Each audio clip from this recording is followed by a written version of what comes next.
gagamitan natin siya ng nickel strike. So ito yon. So papainit natin to. Then ito yung unang gagamitin natin. This will serve as an activator.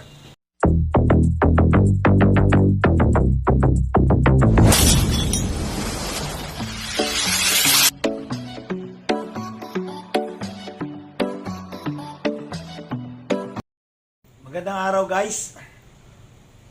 Naisipan ko lang magbigay ng isang ng idea kung paano natin matutubog yung stainless. So karamihan kasi dito sa yung mga gumagawa ng alahas, nahihirapan magtubog ng stainless.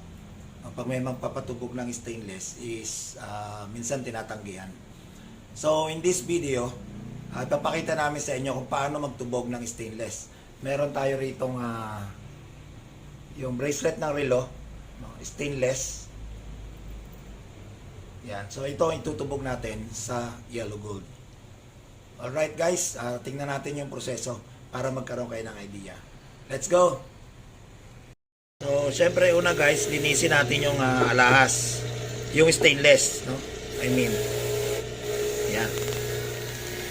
So yung aking tagalinis ngayon, nagagawa ngayon si Albert pa rin pangalan. Pero hindi ito yung Albert na dati. Si Albert Flora.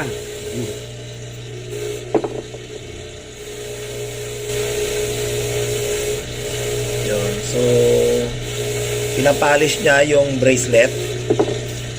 Yun yung unang step na gagawin natin pag magtutubog tayo ng stainless na itutubog sa yellow gold. So kailangan malinis na malinis. Polish muna.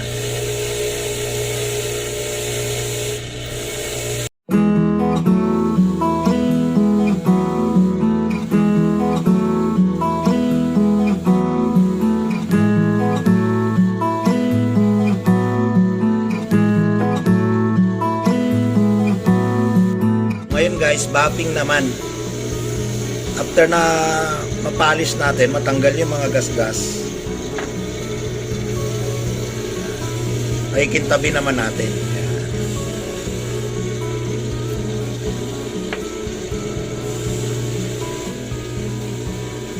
Para pagka tinubog natin sa ginto, makinis.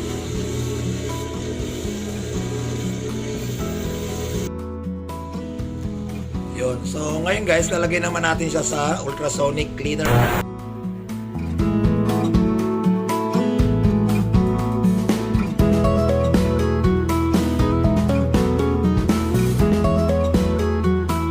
Habang nasa ultrasonic cleaner yung ating item na itutubog, magpapainit na tayo ng solution ng electro cleaner.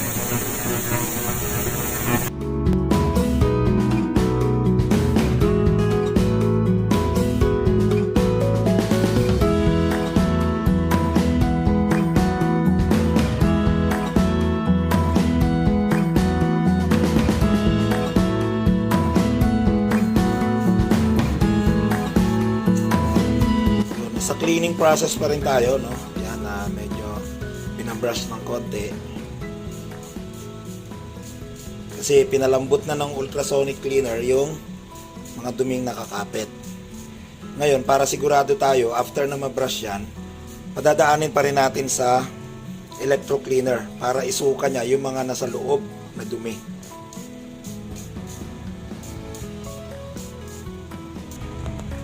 So ayan guys, electro cleaner yan, para tanggalin niya yung dumi sa loob. Ang anode natin dyan ay stainless steel.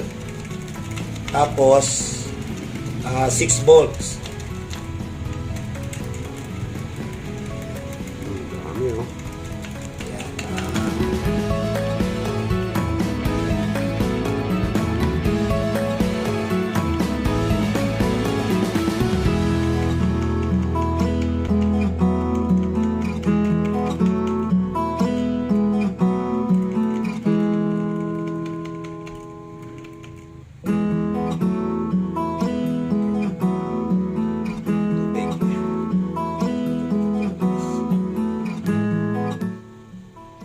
Yan, dip sa water, clean water.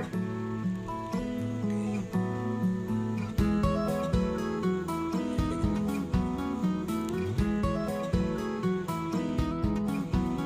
So yan guys, so, may kita nyo, ito yung electro cleaner na ginamit natin na panlinis. So ito yung mga nakuhang dumi doon sa loob ng bracelet. Yan, sinusuka niya. Yan yung purpose ng electro cleaner natin. Kasi kung may mga nakadikit na ganyan doon sa loob, no, apektado pati yung pag-plate natin sa labas. So hindi kakapit yung solution, gold solution natin, plating solution.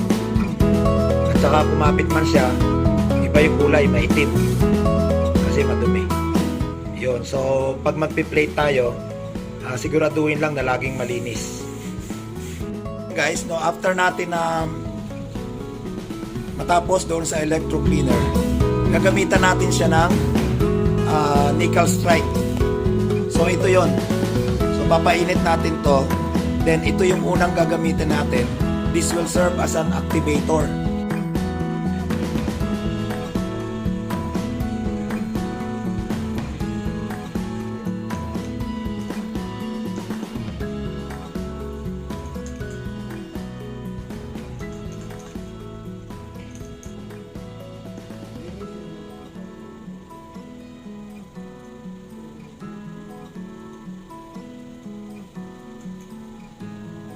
Ano dyan?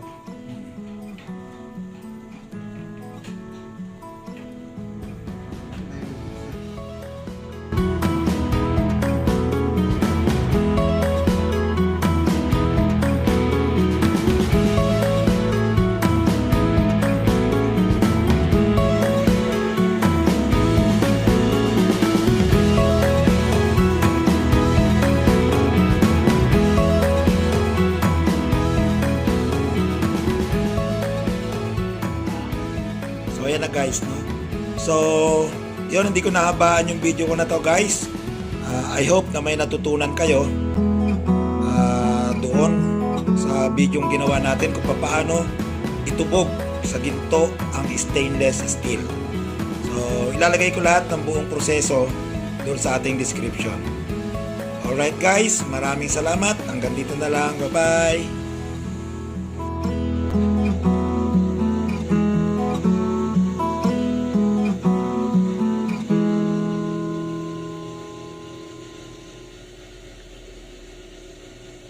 Buti na mo si